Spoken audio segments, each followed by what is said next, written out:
We all know the rules. We think about them every day. How could we not know them?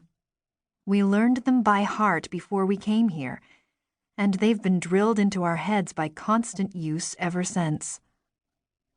But still we sit, nearly 1,000 of us, on plastic benches in a former Pentecostal church, desanctified in the 1990s, I don't know why, listening to our 12 inviolate rules recited over a crackling PA system by nervous community members in their best clothes. Because it's what we do.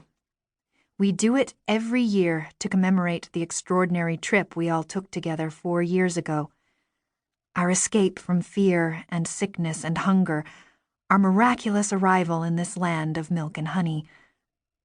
It's a trip that almost certainly had never happened before, and, based on the state of the world when we left it, will never happen again. So April 23rd is kind of like our Thanksgiving, but without the turkey and pumpkin pie. It is also, coincidentally, the day Shakespeare was born, and died. We do it because it's easy to forget amid all the sweetness and fatness of this place that we don't belong here, that we pose a danger to it. That's why the rules are critical and the consequences of forgetting them are grave. It's like any strict religious or political system. When your practices are hard to follow, you'd better keep reminding your flock of them. I put my feet flat on the floor as the projector hums to action at the back of the hall, cutting a beam through the dark air and slowly illuminating the first face on the wide screen that hangs behind the old altar. It takes a moment for the shadows and shapes to become a person, to become someone I know or don't know. It's hard to watch this, but they always do it. As we recite the rules, they show the faces of the people we lost since the last time we met here. It's like the in memoriam tribute you see on the Academy Awards or the Grammys, but also, it's not. This year there are 7 of them. There's no explanation or commentary. They just scroll through these faces again and again. But most of us have a sense of the story behind each face.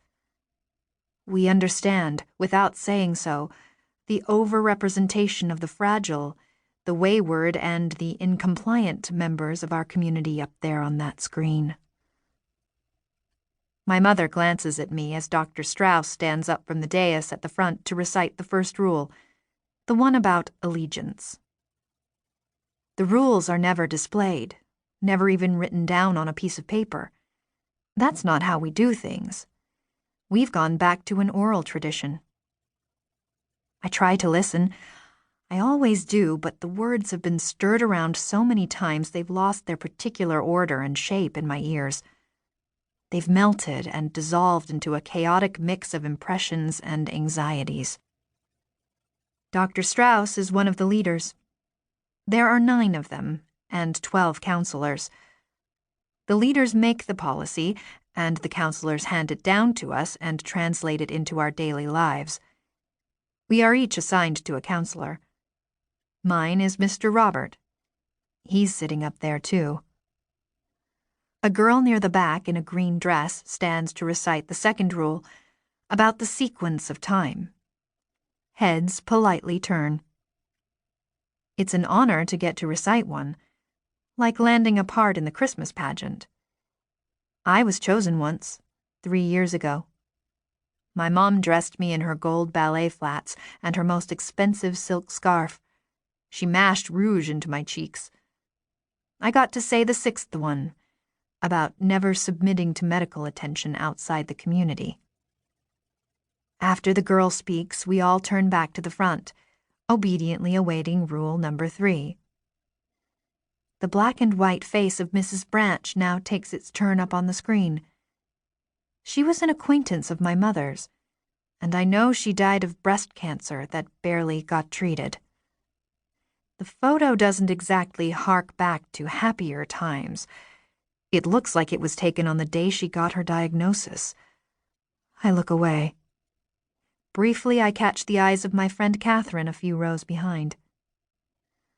I find it's hard to figure out from watching the leaders fanned out on the dais which one of them is really in charge. No one will tell you, but I think I know.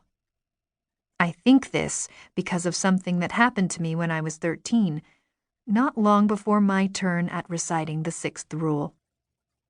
It was around 9 months after we'd gotten here. I was still disoriented, still way too skinny, still watching TV to learn how to talk and act. I hadn't started going to school yet. I was having chronic breathing problems. My mom said it was really incredibly fortunate that somebody with asthma got to make the trip at all. She said something about my enhanced IQ making up for it, but barely.